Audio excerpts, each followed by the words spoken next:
안녕하십니까? 인생의 복잡한 문제들을 말씀으로 단칼에 해결해주는 김종근 목사의 쾌도 남마입니다.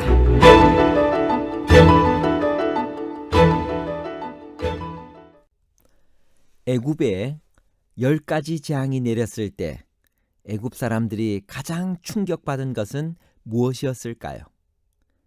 자신들이 그토록 믿고 있던 신들이 창조주 하나님께로부터 내리는 벌을 받고 있는 것이 아니었을까요? 바로 왕은 가장 가까이에서 하나님의 이적을 보고도 어떤 반응을 보였나요? 바로는 자기가 믿고 싶은 것만 믿는 그런 사람이었나요? 바로의 믿음은 이적의 주인이신 하나님을 전적으로 순종하는 믿음이었나요? 아니면 자기 본위의 믿음이었나요? 순종하는 믿음과 자기 본위의 믿음에 관한 복잡한 문제를 하나님 말씀의 가르침으로 명쾌하게 해결해 드리겠습니다. 하나님께서 바로의 마음을 완악하게 버려두시고 애굽에 여러 가지 심판을 내리신 이유는 무엇일까요? 출애굽기 7장 5절.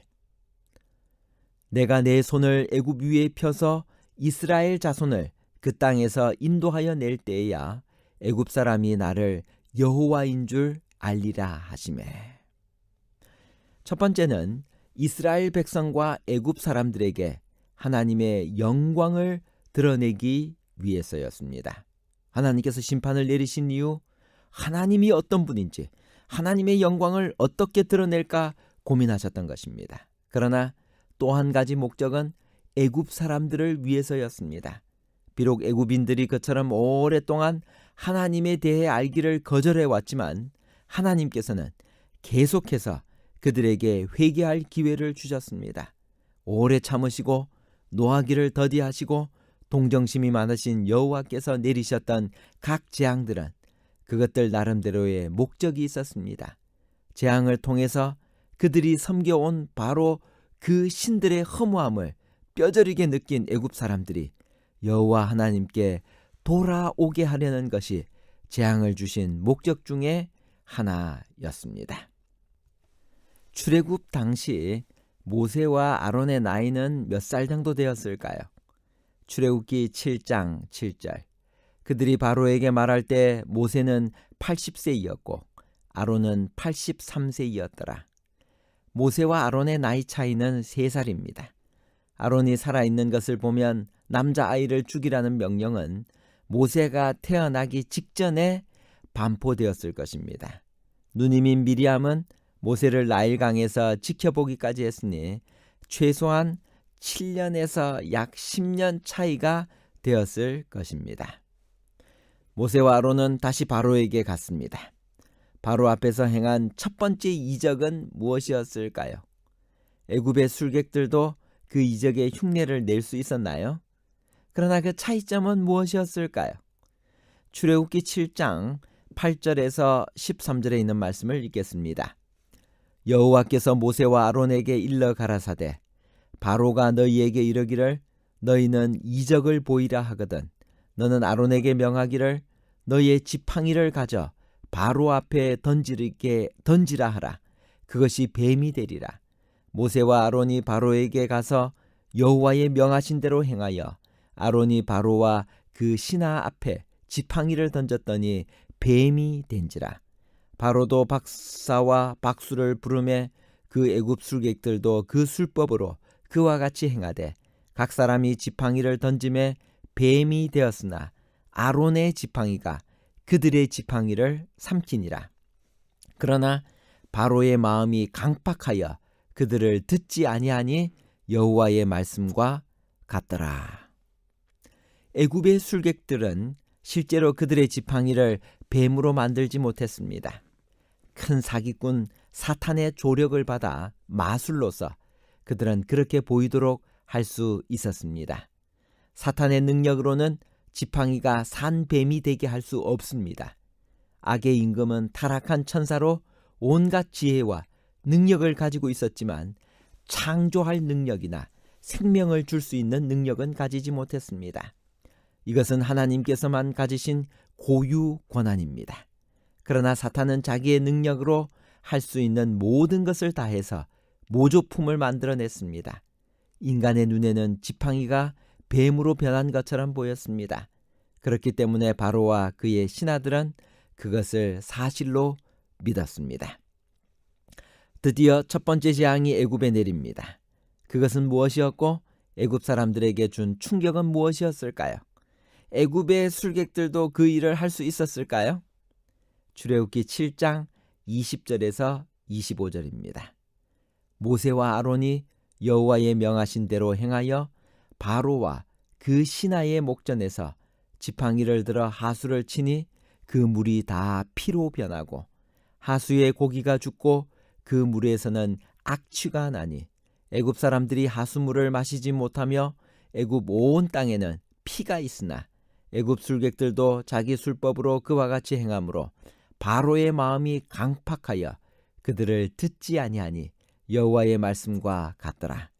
바로가 돌이켜 궁으로 들어가고 그 일에도 관념하지 아니하였고 애굽 사람들은 하수물을 마실 수 없으므로 하숫가를 두루 파서 마실 물을 구하였더라.